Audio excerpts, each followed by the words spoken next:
Good evening everybody, today we're back for another ride along Guitar Hero Buckethead's Pike album series with Pike 79 Geppetto's Trunk. So let's begin. Woo! Released September 14th, 2014, Pike 79 was the third of 8 albums released that month, as usual dropping out of sequence. The title Geppetto's Trunk is yet another nod to Buckethead's love of Disney, with Geppetto of course being one of the many characters from the Disney movie Pinocchio. The 7-track album kicks off with its title track and by far longest track, Geppetto's Trunk. The 11.5-minute track leads with heavy riffage with multiple effects, ships and time changes throughout. It's an enjoyable jam with so much going on that it's impossible to predict what's next. Good stuff, even though its length does slightly go too long.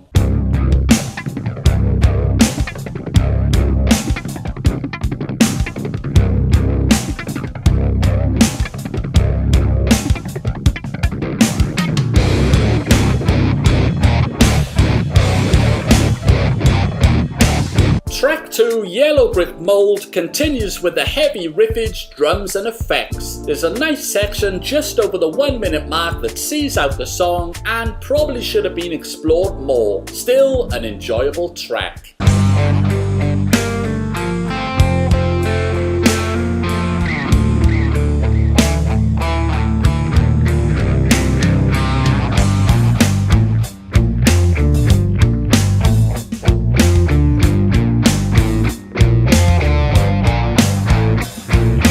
Track 3, South Chamber of Pit, kicks in with a memorable riff that it utilises throughout the song with numerous effects. It's a far more focused composition than the previous tracks, and at just under 3 minutes, it's in and out, good stuff, best track so far.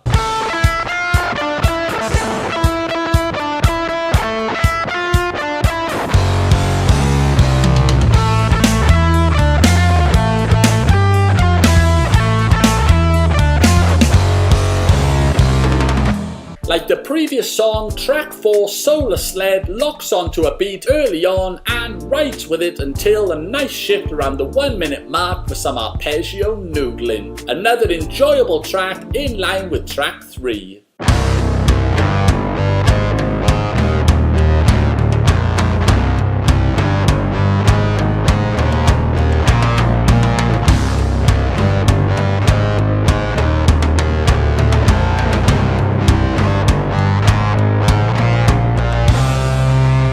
For track 5, Land Lakes, the heavy from tracks 1 and 2 return, really kicking in around the 1.5-minute mark with some sweet head-banging riffage and heavy metal drums. It does slightly lose its way towards the latter part of the track, but still an enjoyable listen.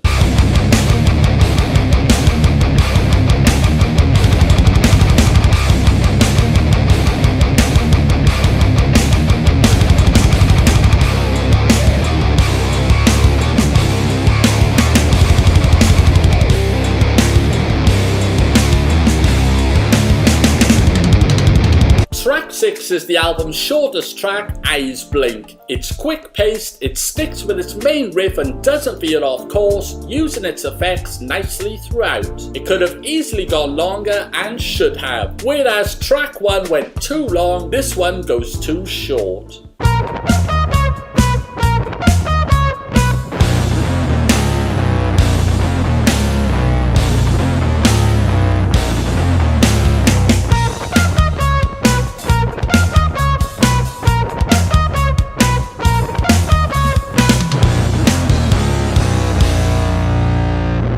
The album concludes with the gloriously titled Emotion Detector. The track is more of the same in line with tracks 1 and 2. It's an enjoyable enough listen, but the riffage on display is certainly not as memorable as anything previous. And unfortunately, it doesn't end the album on a high note.